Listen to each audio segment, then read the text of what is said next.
name is Dr. Matthew Perry, owner and physical therapist at Auto-Ness Physical Therapy. Dr. Kevin Grayson, physical therapist at Auto-Ness Physical Therapy. Yeah, we're located right here in Scripps Ranch, just around the corner. I think we clocked it at 0.2 miles away. Yeah. And we have our wonderful administrative assistant back there helping support us, Sabra, back there. So, yeah. Welcome to the Knee Arthritis Prevention and Correction Seminar. Before we get going, I do want to just talk about a couple things, okay? Who here has heard of a fixed mindset versus a growth mindset? A little bit? Yeah, a couple people? Great.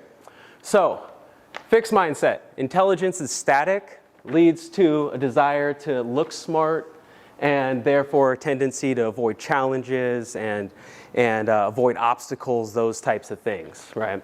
Whereas we have a growth mindset where intelligence can be developed. It leads to a desire of learning, and now you're accepting challenges, you're accepting questions and those kind of things.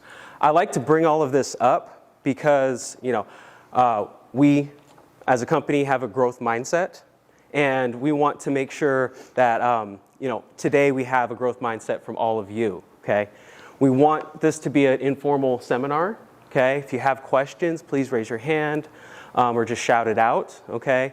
Because hopefully, or actually with all of our seminars, we learn as much from our audience, as hopefully you guys will learn from us today. So can I get a thumbs up or a nod that everyone understands and it's good? Okay, great. Also, this presentation is for educational purposes only.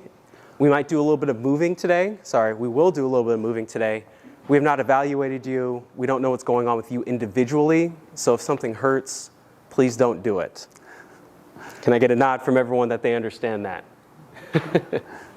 Wonderful, wonderful.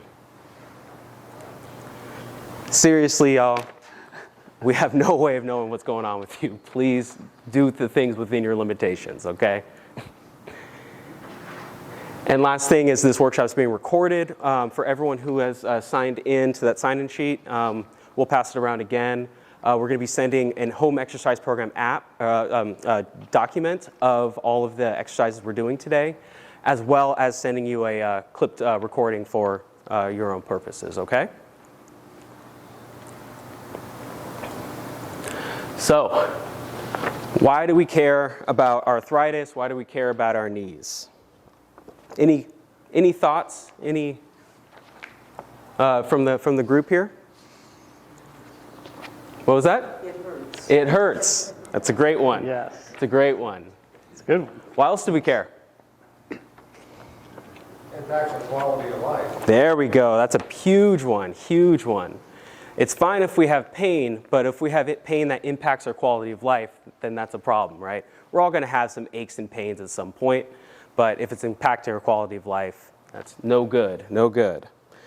Yeah, there's a lot of reasons to care. One is there's a really big gender discrepancy, particularly in arthritis, from females to males. It's about 1 in 4 females over 60 will likely develop arthritis somewhere in their body. Most common is typically the knee, okay?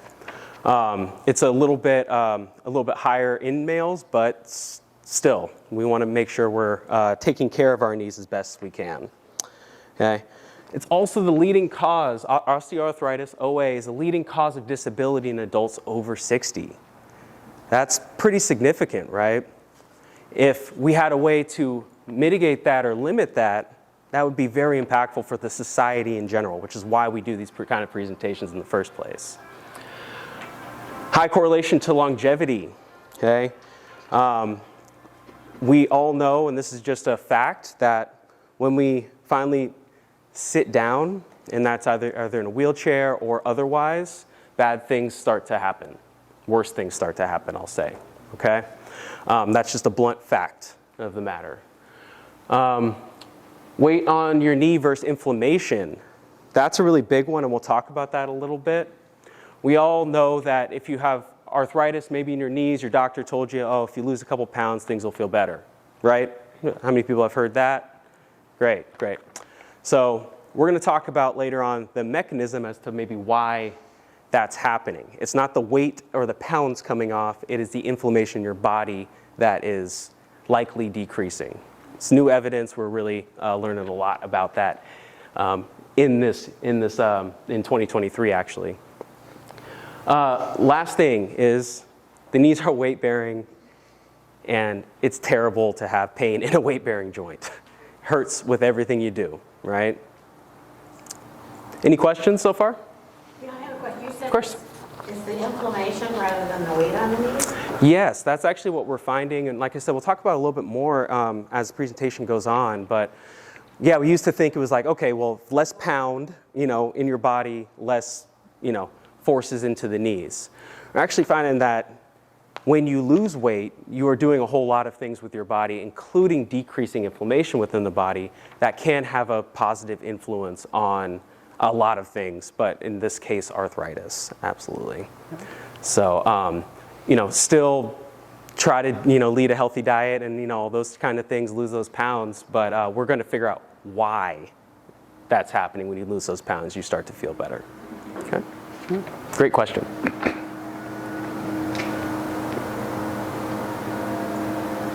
So soon. All right, so Let's soon. get moving. Let's get moving. All right, so first thing, if everyone's comfortable, we're going to have everybody stand up. Okay, and like we said before, certainly within your limitations, we just want everyone to give your best squat, or at least sitting down, back down to the chair. So we're just going to sit lower down your to butt the back chair. down, We're going to and then come stand back up from the Okay? chair. Again, within your limitations, whatever you feel like you can do. No? Good. Need the arms. Okay, gotcha. Nice. Good job. Good job. That's really good. Yep, as many as you feel comfortable, or just do a couple repetitions. We'll kind of walk around, see how you're feeling. Again, if that's something. Good. Good job, everyone. Very good. Just keep going, keep going. Everyone feeling okay? Anybody have pain? Yep. Okay. Raise your hand if you have pain Yes. during this. All right. Okay, we're going to talk a lot about that. Yeah. Good. Okay, rest. Yeah. Right. Let's rest here. Good. Good. Should we do a little correction with that? Yeah. Yeah. So a lot of you guys, when we're squatting, what we notice is we're kind of letting the knees fall in a little bit here. So when you're going to sit down, your knees are doing this. And another addition to that is they're coming forward pretty far like this.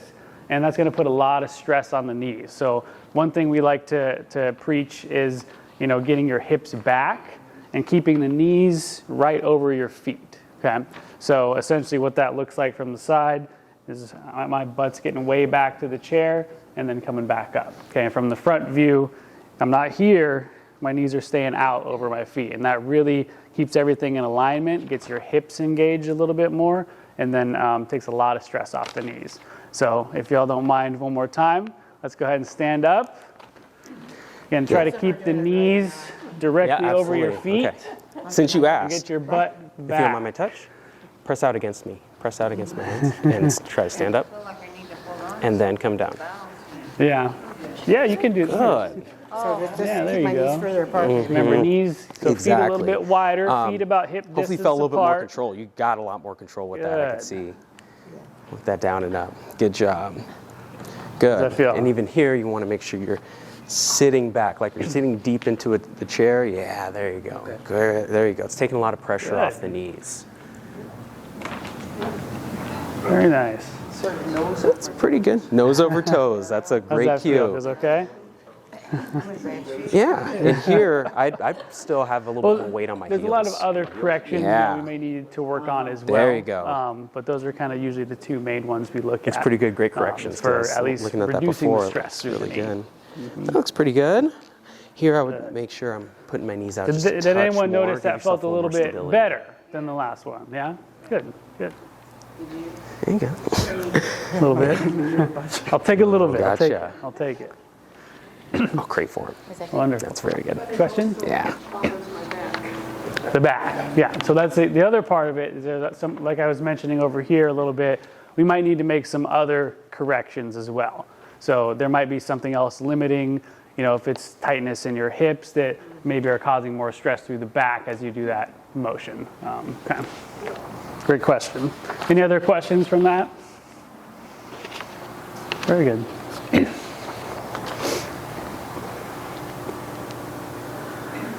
So the knee. What does the knee do? Anyone want to take a stab?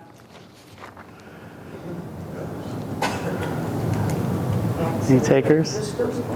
Acts like a piston. Acts like a a- piston? A piston? Okay, Yeah. that's good. Anybody else? Good. It lets you bend down. Yeah, it bends, right? Again, that's one of the main functions of the knee is bending. And so we always talk about the knee, it's a hinge joint, right? So it just flexes and extends. So it, bends and straightens. A lot of the issues that happen at the knee are from forces coming from other directions. And the knee kind of just gets caught in the middle. So we'll talk a little bit more about that today. But oftentimes when we have pain at the knee, it's actually a problem at the foot or ankle or the hip, whether it's tightness, weakness, or any other abnormalities going on. Okay?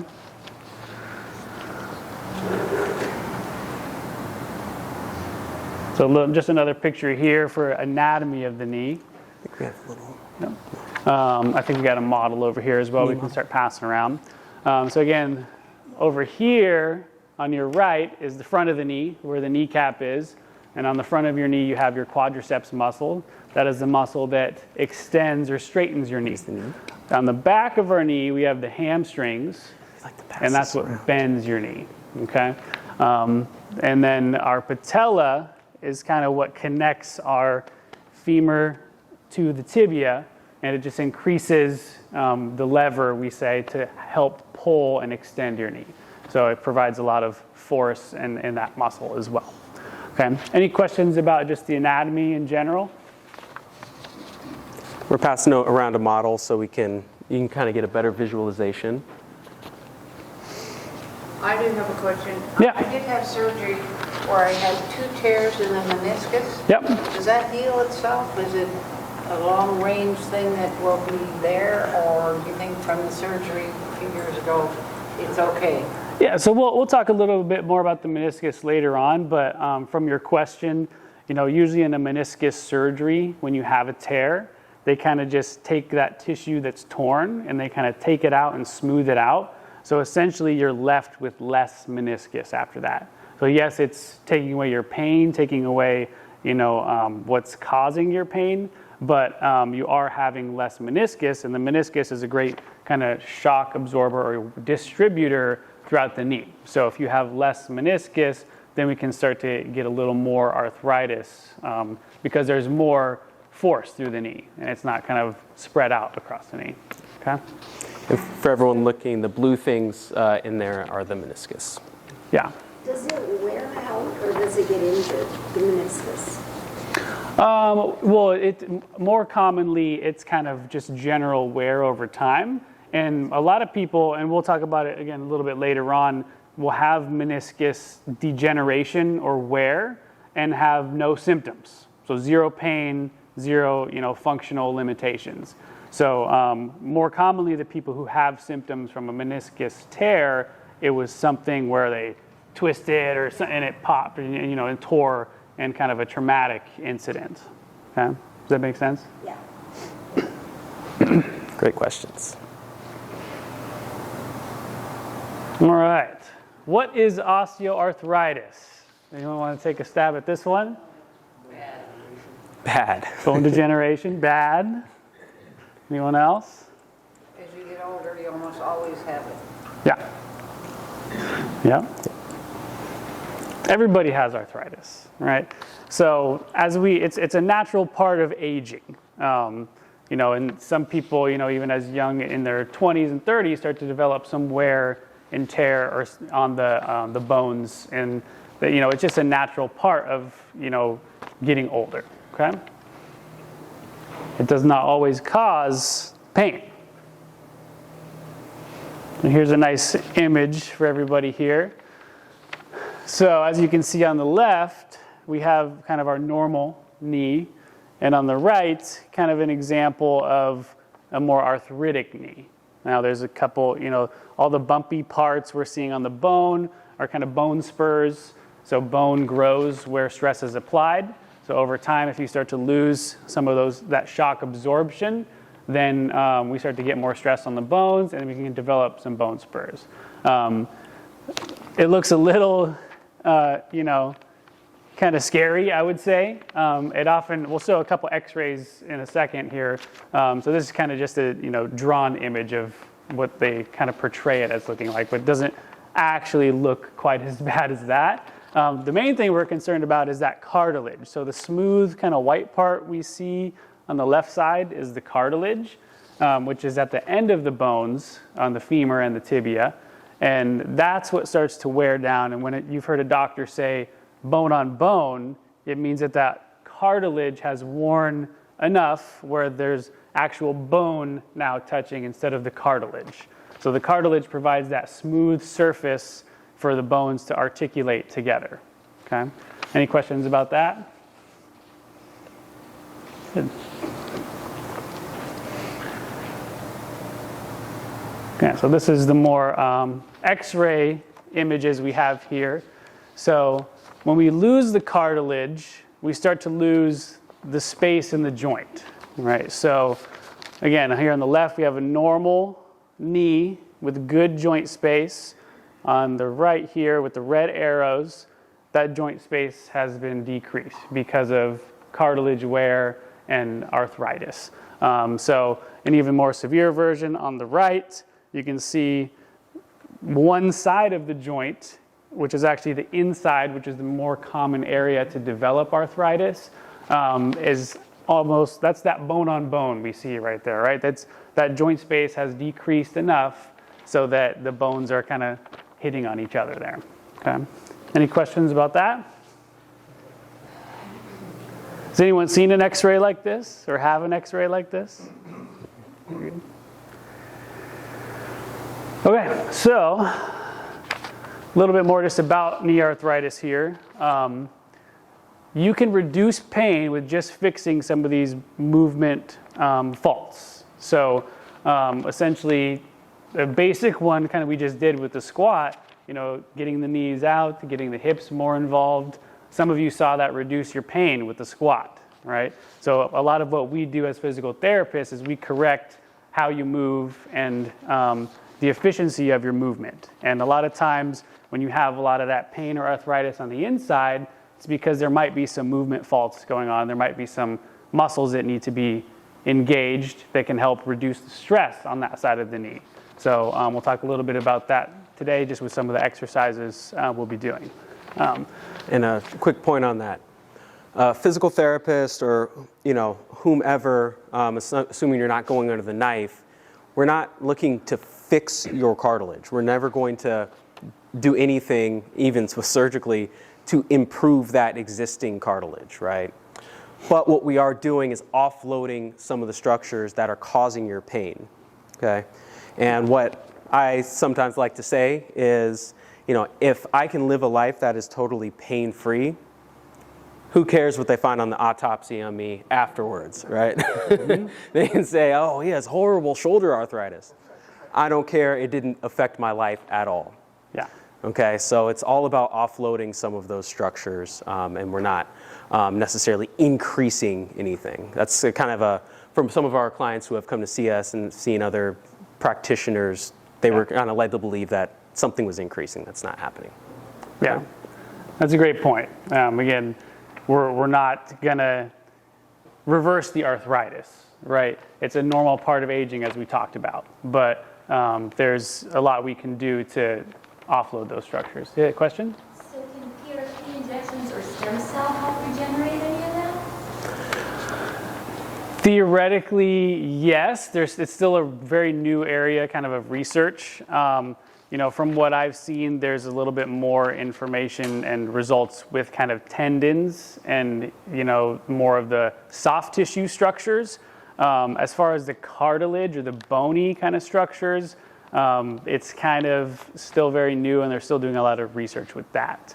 And they can be expensive and not covered by insurance as well. And, there's a lot of doctors that do specialize in that. So again, that's not as much our area, but I have worked with patients who have not as much PRP, but they do some stuff like hyaluronic acid and other types injections which are meant to, help lubricate the joint, because when we do have some of this arthritis develop, it starts to kind of dry up, so to speak, because it's getting stiff, it's not moving, there's less fluid in there. There might be inflammation or swelling, but there's less joint fluid, which actually helps lubricate it and keep it moving. So there are some things you can do to combat that. But with that being said, is we still have, with those types of procedures, they still are sticking a needle in the joint capsule, which is a closed system. So there is an inherent risk when you're poking inside of a closed system. Okay? Great question. So the other side of this, as you see here, the picture on the right is a knee replacement. Anyone in here had a knee replacement? We've got one. And yours, you said it was recent? October. Yeah, October, nice. So it's a big surgery, right? And this is what it looks like. So what they end up doing is they take the end of your femur and put a new component on it, and then the top of your tibia and put a new component in there. And now we have good joint space and very long recovery. One of my specialties actually is working with total joint replacements, pre-operative and post-operative. And it's a long recovery, up to a year, to get back to kind of 100%. So, but this is a great option. People do fantastic with these surgeries if that's the arthritis has developed where you end up needing that. So, for example, we have a patient now who's back to playing pickleball after a couple months. So sometimes it can be that big of a change. More often than not, it's a little bit more towards a year, but it can be a great change when the knee is affecting your quality of life like that. Okay. Now the question here, how do I know if I need a knee replacement? What I often tell patients is that it's about your pain and your quality of life, like we talked about. So, are you able to do the things you normally do, or is your life limited because of your knee pain? Are you, I'm not going to go on that walk anymore because, it's just too painful. And that's a discussion you'll have, with your doctor or physical therapist. And I always recommend going through a course of exercise and or physical therapy to see where you get if you haven't tried that. So we want to exhaust all these other options before doing a major surgery. Okay? Any questions about that? I have a question. What happens Yeah. if you don't have pain, but you just have really weak knees? Great question. Strengthening, all right? So if you have weak knees and, it's not causing you pain, to me, that's a great place to be, because we can really move forward with that. We can work on strengthening and biomechanics and improving your endurance, which, again, will ideally keep that knee pain away. Okay? And we'll give a couple more exercises today to work on that. Good question. Okay, we're going to get moving again. All right, so this one, we're going to involve the hip a little bit more, okay? So if everyone will go ahead and stand up again here, okay? And this one, if we need some help with the balance, we might need to take another chair and kind of hold on, because we're going to move our legs a little bit, okay? Possibly your table as well. Yeah, or the assuming table, it's stable. yeah. Because what we're going to do is do a side leg kick out to the side. So this is working our hip abductor muscles. So we're going to swing the leg out and then back. Okay? Support yourself, swing out. Good. Good. And as Kevin said, it's kind of an out, back, almost a diagonal. So I'm not back here, I'm not out here, Good. kind of out here. Yep. And try to kick a little more back and I out to always the have a side. soft bend in your Okay? knees. Good question. Good. Yeah. Good. Very good. That you're standing on? Yeah. So we'll How's talk that about feel? the hip and how that's influencing that on the standing there. in just a moment. We are just down off of Lake Drive and Scripps Ranch And so you want Boulevard to kind here. of go with this By the out New Break and Church, kind of back. behind the New Break Church there. Yeah, what we're really trying to do is focus. There's like a little some of our glute industrial muscles. strip. We have a gym there. So we'll talk about it in a minute, but you have three glute muscles. The most affected one typically is our gluteus You medius. can So put that's you like an ankle weight. you don't Yeah, mind, absolutely. say, And this is keep those another hips one we nice can and do lying on our side. all we're doing We is just didn't coming want to up have like everybody, that. get up and down off the floor currently. So good. And you're working both legs here too. Yeah, it's going well. I'd say try to keep those hips nice and level as we come out. Very good. That's a little bit better. Yeah, nice. Yeah, yeah. That's good. Those hips still hiking up a little bit. If you didn't already, go ahead and switch sides. So we're not just working the same side. Yeah. There we go. Yeah, and even if it's a smaller range, it's better to Good. kind of do that with the highest quality. Very good. So one thing I'll just correct here is I want you to try to kick a little more backwards. Yeah. Okay? Yeah, because we want to get those muscles in the back of the hip instead of the front of the hip. So far, my hips have been okay. Good, good.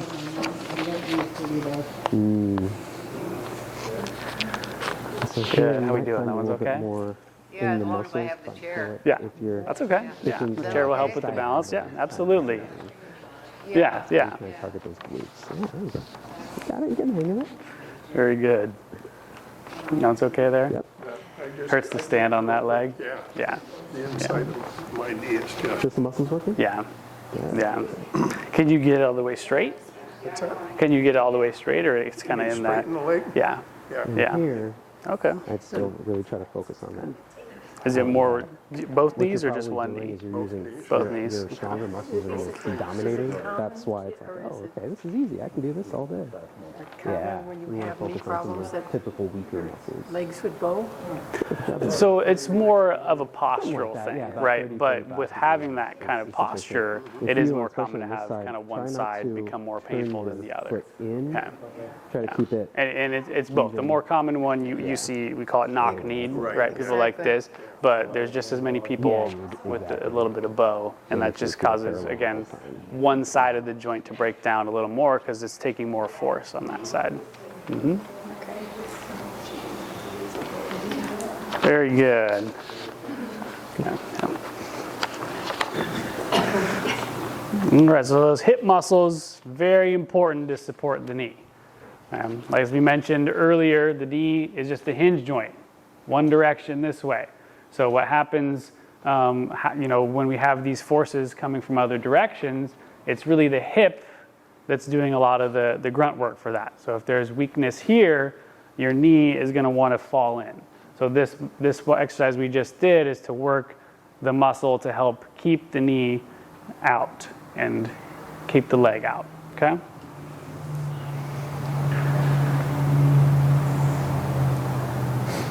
Okay, so this is just further diving into what we were talking about before with, what we kind of used to think about our knee arthritis, which is that wear and tear, which is, every pound of force I'm doing, I'm chipping away at something, whatever imagery, you'd like to have.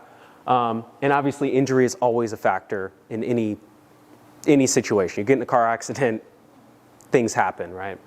But what we're learning is it's much more complex where arthritis is coming from than just a few simple things, right? Our body is incredibly complex, and there are millions of processes that happen every single time we eat a piece of food or do something.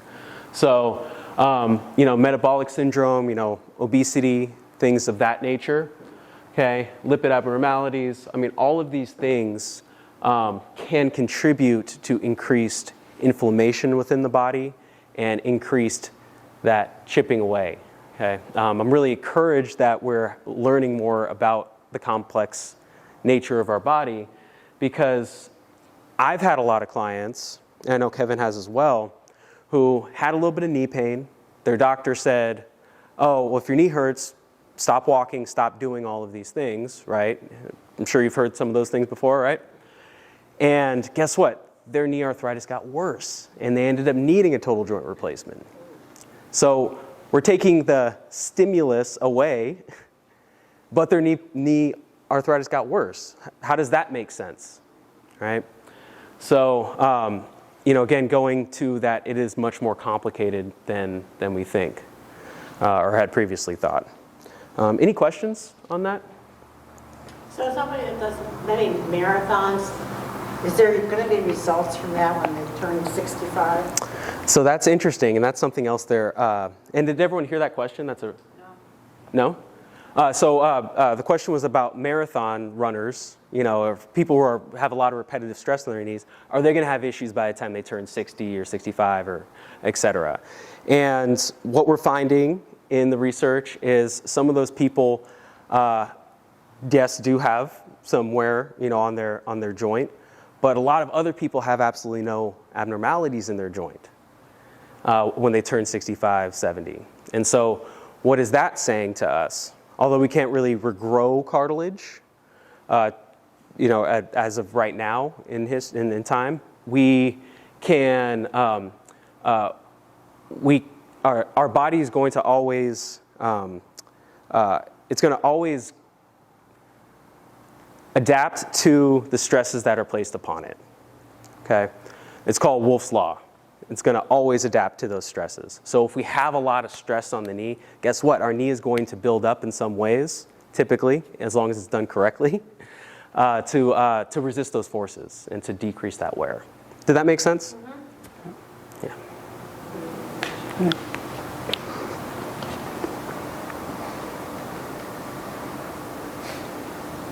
The hip, okay. So just a quick little blurb on the hip here. This is from the back. So again, on the left here we have our big gluteus maximus muscle. And then the right side, they took away those muscles, and you see the deeper muscles of the hip, like the glute minimus and the glute medius as well. Now, we talk about this a lot because these muscles are in a perfect position to provide support to the knee. And a lot of times they're, severely undertrained. So did anyone feel their hip working when we were doing that little leg kick? And you might have also felt the hip or the leg you're standing on, that was getting tired too. So these glute muscles are what support your hip when you're in a single leg stance position. So if I'm standing on one leg here, all those muscles are providing all that support and preventing my knee from collapsing, preventing my hip from collapsing. So very small muscles, and the little guys here, but very, very important to take some stress off of the knee. Any questions about the anatomy there? Good. So we just wanted to talk a little bit just about posture, and this angle here where the red lines are, we call this our Q angle. So this is, again, going back to that gender discrepancy between men and women. So women have a larger Q angle, so it's the angle that your knee makes between your hip and your foot, and oftentimes that causes a little bit of that kind of knock-kneed posture. I mentioned that with a few of you over there.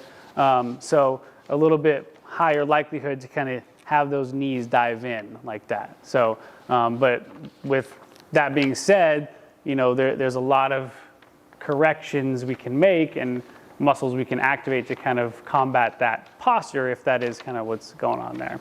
Okay.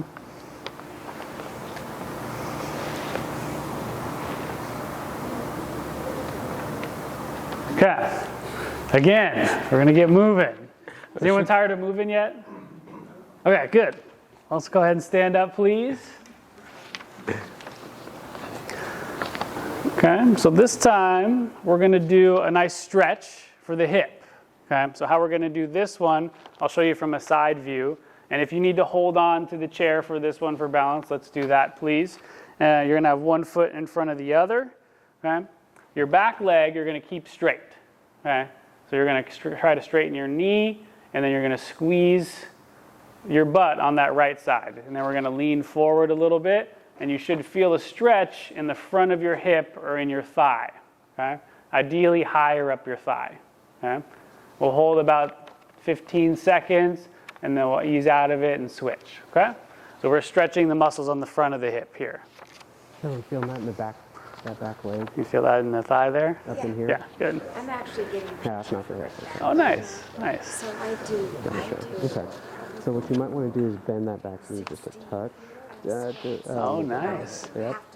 Good. And then when I like Yeah, it wants to do that. I'm just going to use my thumb, guide my hip forward. Oh, nice. Yeah, But I still have my home exercise. yeah, yeah. Fortunately, I have a recovery, No, you are on ankle. Mind if I? Perfect, perfect. which I do every day. Yeah. Then I want you tucking your tail. Can you get over So here? without arching Feel your that back, stretch in the thigh? Kevin said squeeze your butt. That's going to bring you into more of a tilt. If you can, then yes. as you But if drive you're yourself really forward, tight, you you're going to might want to do this, right? It might kind of straighten force you out. Yeah, it might start to feel a little bit more. You might have to play with it a little bit. And, going, also, if you still can't feel it going that way or this way, Most people do. it might influence that a little bit more. Or will at A some little point. bit, yeah. Yes. Yeah. Yeah, I you guys really okay with that see you stretch moving there? From other areas. You might feel it in the calf muscle as well. Yeah. Good. Make sure your hips are square. You're tilting a little bit. And what I like to do here in my hips is kind of guide good. my It's a good hips stretch. forward. Stretch. You can maybe use one hand if you're more comfortable with it to kind of get a little bit more in that upper hip flexor area. Okay, am my hips straight now? That looks better. How do you feel? Yeah, I can tell the difference. Okay, great. Good. Is everyone here feeling it? Maybe calf and hip, but yeah, perfect, right in there. So is your left knee doing okay now? Yeah, All right, it's yeah, just, good. they said it's bone on bone, but so Yeah. far, Great. Yeah. That's tough. it's so much worse than the hip. So my Yeah. sister had her hip How we done. doing? It's a little bit longer of a recovery, that's for sure. His son, who's 48, had a growth when he was 9. His meniscus was removed. Oh, Is that unusual? Is that more? But my doctor said that's what they used to do. yeah. Interesting. He's having a problem with that. Yeah. I'm just going to move a little quicker through the ankle so we can Yeah. go all the way to the Yeah. meniscus stuff. Cool. So the ankle. Are we gonna do this? No, we're just a picture of the ankle. We've limbered you up already, so you should be able to, right? So the picture is actually showing how the ankle affects a squat, right? So she's got her heels raised, and that's allowing her to squat all the way down to the floor, because if she didn't have that, she likely would not be able to get as low. And so because that's helping the angle of her ankle, okay? So the foot. So we'll move a little quicker through here. We just wanted to mention it, how the ankle affects your knee and all the way up the chain. So on the left here, we have what we call ankle pronation, which some people might have this posture naturally. So what that's going to do to your knee is if you are overly pronated at the foot or ankle, it does that, all right? So again, the ankle is affecting the knee position. So it's not the knee that's the issue there, it's that your foot is stuck in that position. And conversely, with the supination, if you're always kind of on the outside of your foot, my knee is going to be way out here, and that's going to start to break down one side of the joint a lot faster than the other, okay? Any questions about that? Who here has heard of pronation and supination or flat feet? All of those. Yeah. All of those things. Can that be corrected with orthotics? It definitely can be corrected with orthotics, and however, strength training some of those little muscles that you have in your feet are seen as a great way to do things too. Because, I'm a fan of orthotics, and we prescribe or have them with a lot of our clients. But if you're always supported because something's forcing you to be in a position you naturally aren't in, the odds of you getting stronger and being able to be not reliant on those orthotics are probably pretty slim, right? And they're great for certain people. I'm not telling people to throw away their orthotics by any means, but if there's other corrections, it's like let's get ourselves stronger, get a good base of support, and then we'll probably start feeling better up the chain. Yeah. Good.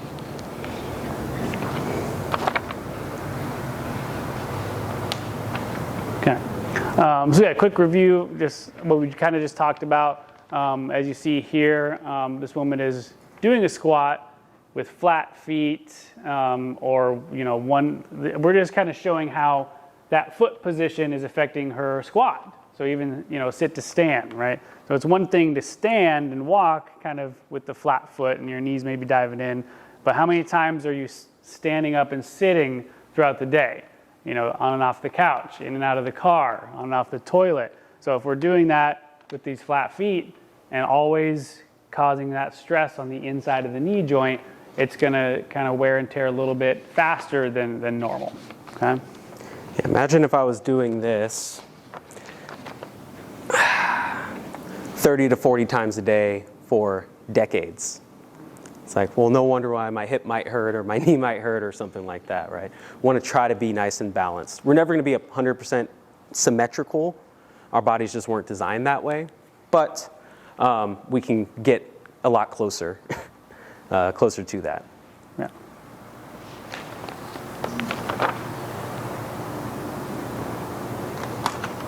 Questions? You know that store Good Feet? They seem to Yep. have all kinds of stores.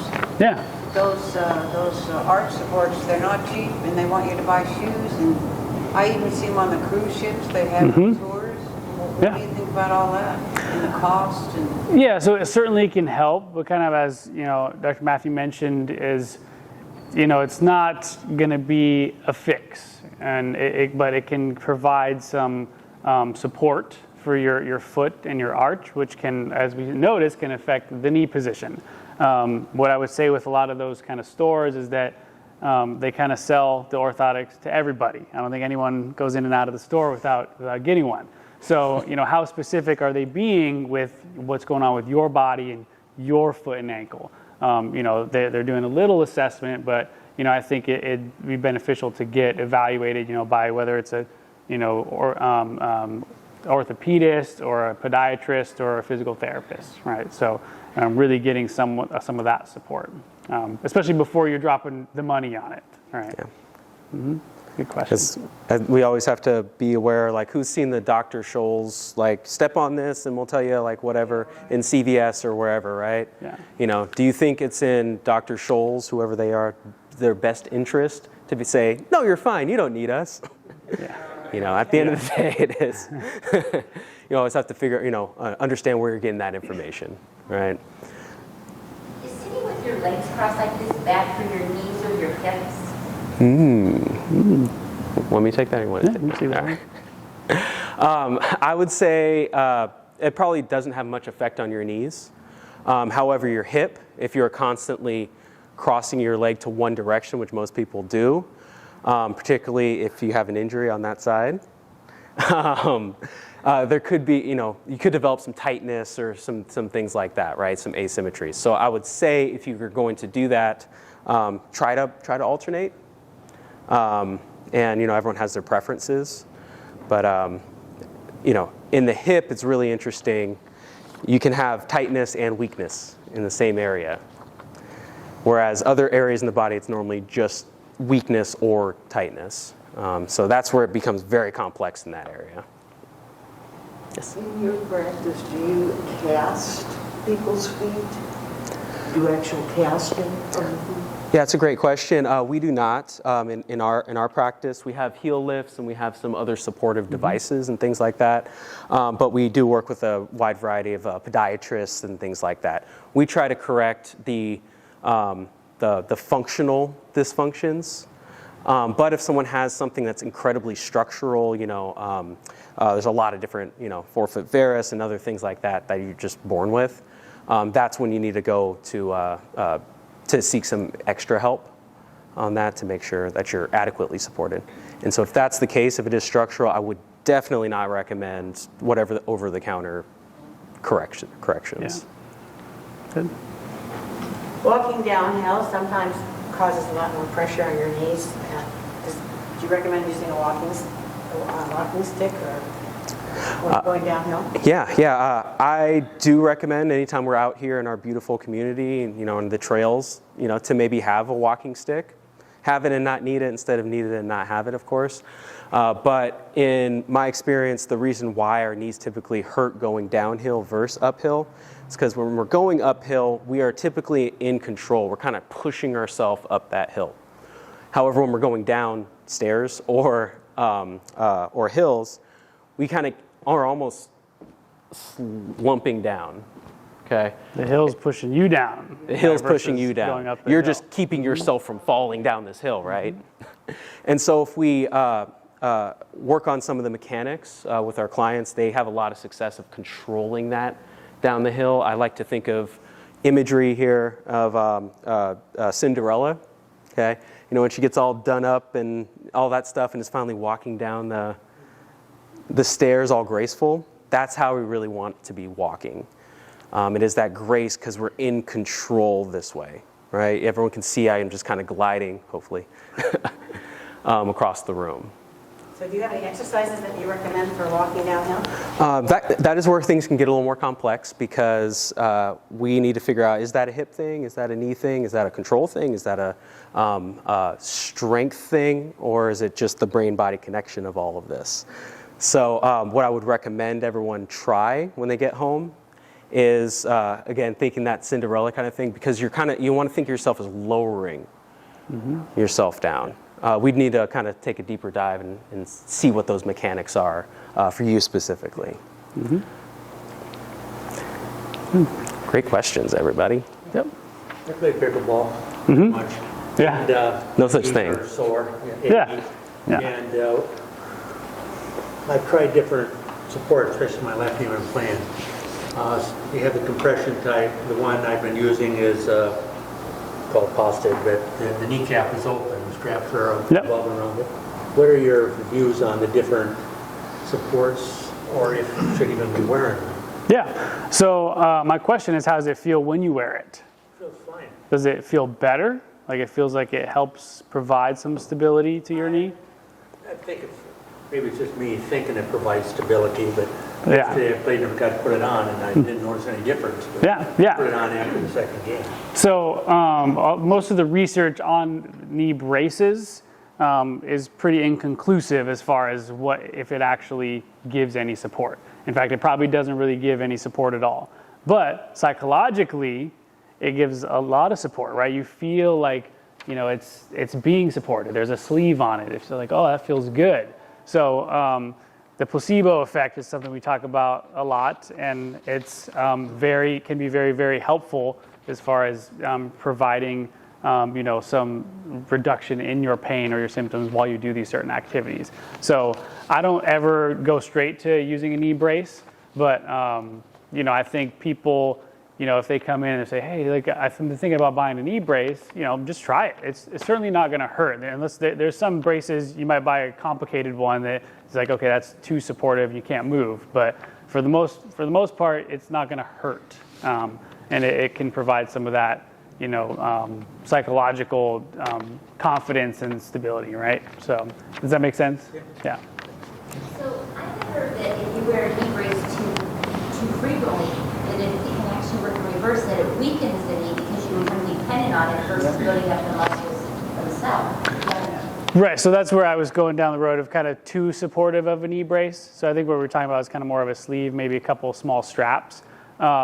Most of those ones don't really provide a lot of support. It's more kind of just compression. Now, if we're talking about the more expensive braces, where it's going all the way up here, it's really firm and rigid, it can actually provide too much support, where maybe it is reducing some of your symptoms, but over time, it's like a crutch. You're just leaning into it, and your muscles are kind of turning off, similar to like wearing an orthotic, right?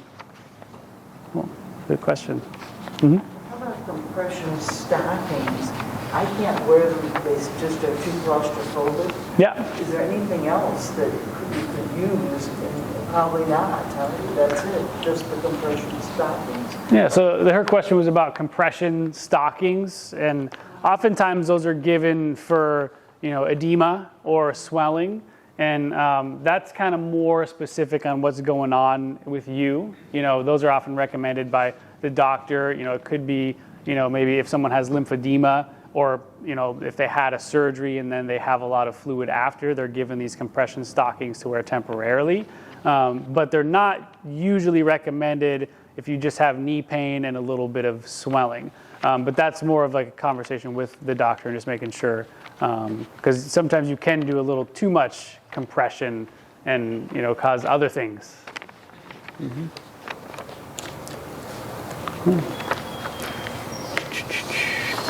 Very good questions. Yep. With knee pain and whatnot, what's your recommendation on ice versus heat? Great. Cold versus heat? Great question. It depends. So, What's the question? Could you repeat? sorry, his question was ice versus heat for knee pain in general. So in my practice for years, I've kind of gone across the guidelines of, if it's stiff, heat it. If it's painful or inflamed, ice it. But the research will say it doesn't really matter. It's not making a big difference. And so really, I think the ice typically helps more with pain management, but we're not really changing anything physiologically. It's kind of just like numbing, kind of like the BioFreeze and the Bengay kind of creams and stuff. If it helps, do it. That's kind of my mantra there. So, right. Oh, one more question. Yep. So how come when the weather changes and there is more cold and everything, usually you have more pain? If it doesn't affect you. Usually when the weather is cold, if your joints start to hurt more. Did you guys hear that? Yeah. It doesn't matter. When the weather changes and your joints hurt more, what's going on with that? So typically what I would say is, obviously when the weather changes, especially when it gets colder, things get a little bit stiffer. Everything's slow down a little bit. So now if we have something like a total knee or a surgery, that can actually make the component a little bit cooler because it's not bone, it's a different kind of material. But typically it's more just that the temperature is affecting kind of how the blood is moving and all that kind of stuff. I don't know if you had anything to add on that one. Yeah, just more to the components. If you have a total whatever replacement, just like a building expands and contracts, whether it's hot or cold, the components in there are doing that as well. Yeah. But yeah, it's somewhat of a phenomenon of why that kind of happens in our natural kind of biological tissues, especially our injured areas. So I have, if I have some back pain or something like that, and it's colder out, I'm just stiffer when I wake up in the morning. It's interesting. I was going to ask about barometric pressure. Some people feel that has some effect. Yep. Yeah, so kind of similar to the temperature. What I would say with that is there hasn't really been any major link in the research that's changing or like how the tissues are responding. But certainly when you ask, and do a survey, people are like, when this changes, this hurts. So like you said, it's kind of a phenomenon like with how things are going. And it certainly, people get a little bit more pain or stiff when it's a little bit cooler or colder. Okay. One more thing with the pressure. I actually had one client, and this is just an N of one, so don't extrapolate this to everybody. But she would have a lot of knee pain when she was coming into the clinic, things like that. However, when she went to Big Bear and when she went to places of altitude, she had less pain in her knee. Kind of be hobbling in, but when she went to Big Bear, she was able to run, 10Ks, marathons, and things like that. I didn't think the mountains. Yeah. That helps? It's I've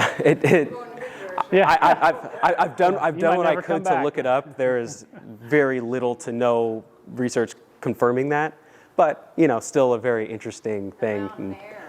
And that's what it is. It's the clean mountain air and the relaxation, maybe. Yeah. And so it just goes to show how complex our bodies are, right? And how we're all built incredibly different. Yeah. Yeah. Could medication affect the cartilage in our systems? And the question was, can medication affect the cartilage in the systems? And that also, again, depends on the type of medication. I would say if we're talking about anti-inflammatories and things like that, you're certainly having an effect on the inflammation. But I don't think there's any good evidence as far as that's kind of further degrading the cartilage.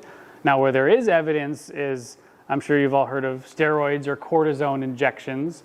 That can actually accelerate some of the cartilage degeneration in your joints. So I think kind of rule of thumb, which again, there's no good research behind it, but a lot of the good doctors who are doing these types of injections typically won't do more than 2 or 3 in the same joint, because then it can kind of start to degrade the tissue. There's certainly exceptions to that rule. You know, I've seen people who have had 20 injections in the same knee over the course of like 6-7 years, because it kind of just prolongs their inflammatory process and helps reduce pain. But that kind of stuff certainly can accelerate the arthritis. Good question. I have Googled what to do about arthritis, like in the back. And I'm not a candidate for heavy medication for different reasons. But I read that ibuprofen is the one to take. So I would just say that it's always best to avoid the medication as much as we can, because prolonged use of these types of medications can have other implications, you know, on the liver and other parts of the body. So what Google might not tell you is one of the best ways to get rid of back pain is exercise, and you know, even just general exercise. So doesn't have to be corrective or specific exercise, but just increasing the amount of exercise you do. Okay.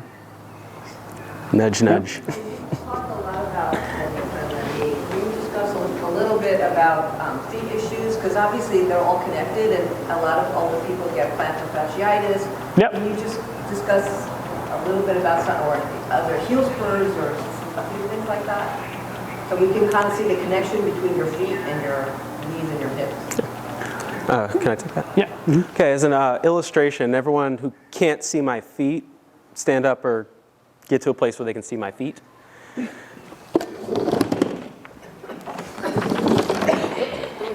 Okay. I'll even take my shoes off because I want to show off my socks. Okay, we'll start at the bottom and talk about me having normal arches, normal feet, normal stuff, typical anyways. Okay, as I come down, hopefully everyone can see that my knees go back, or at least do not go forward. They're going either out or unchanging, definitely not doing this, okay? And so now I'm going to go into that pronation that I would say most people, you know, who have issues would have, okay? So my feet are collapsing in now. Everybody, look at now what's happening to my knees. You see how they're now coming in? Everyone see that? Okay.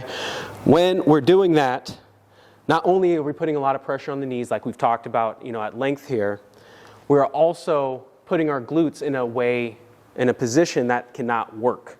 They are too kind of lengthened in a way where they could help pull me back out. And so spending a lot of time on that, whether that's in walking, because let me show you walking, you know, with some pronation. This is an exaggeration, of course. But you see how my knee's turning in when I pronate? I'm slamming into that, okay? Increase wear. And so it's all of these things that are, you know, maybe 5% of your day, 10% of your day, that amalgamate or, you know, combine into lots of wear on your knees. My knee did not feel very good, actually, in doing those couple movements. Yeah. So that's kind of that relationship. And I just talked about pronation because most people, you know, with issues pronate. But hopefully that's kind of illustrating a little bit more about that ankle connection with kind of the rest of the chain. Now we haven't even talked about what that really does in the up, you know, in the low back and, you know, even shoulders. But is there a connection between all that and like plantar fasciitis? Oh, she was specifically saying plantar fasciitis? Mm-hmm. A lot of older people tend to get that too. So is it connected? Is it something separate? Yeah. Sorry if I missed that. Yeah, no, it's okay. So yeah, plantar fasciitis, I mean, it certainly can be separate. I don't know, are you asking if it's connected to knee pain or if it leads to knee pain? How is it all related? I mean, or is it separate? I mean, yeah. if you have that issue. Most of the time that's a little bit separate, but it certainly leads to knee pain, right? Because plantar fasciitis is kind of scarring or inflammation of that thick fascial tissue on the bottom of your foot. And oftentimes people have trouble putting weight on their foot because of that, because every time you put your foot down, it's kind of stretching it and it hurts. So that is going to cause you to have that little bit of a limp. So every time now I'm doing this, my knee gets tight, my knee gets stiff, I'm wearing out the other knee because I'm leading into that. Plantar fasciitis, you know, it has a lot to do with the amount of range of motion you have in your foot and ankle. So if you are stiff in your foot and ankle, that can definitely lead to having that plantar fascia become irritated over time. Okay, and that can also be a result of knee pain. So it can kind of go both ways. If I have knee pain and I'm not walking normally, I'm having some of these different postures, it's going to get tight, and then it can cause it to get inflamed. Does that make sense? Yeah. Great. Just wanted to touch, and we're wrapping up, a couple things because some people had some questions on the meniscus. You know, it's a force distributor, and it really helps increase the contact surface between some of your bones. And the most common, who's heard of a bucket handle tear? That's, I would say the most common common pathology as far as the meniscus goes. Typically, they'll just say, oh, if you have a tear in your meniscus, let's do surgery on it and call it good. They might not label it to you. But you can live without or with a torn meniscus pain-free. They did an interesting study of people who had never had pain in their knees. They were asymptomatic populations. And they found a ton of people had meniscus tears. A ton of people had other issues in their knee. Okay, so just because you have a tear does not mean you're doomed, or same with arthritis too, doesn't mean you're doomed for, pain and suffering the rest of your life. A lot of us have it. A lot of us who've never experienced pain before have it in our, have these issues in our body. Does that make sense?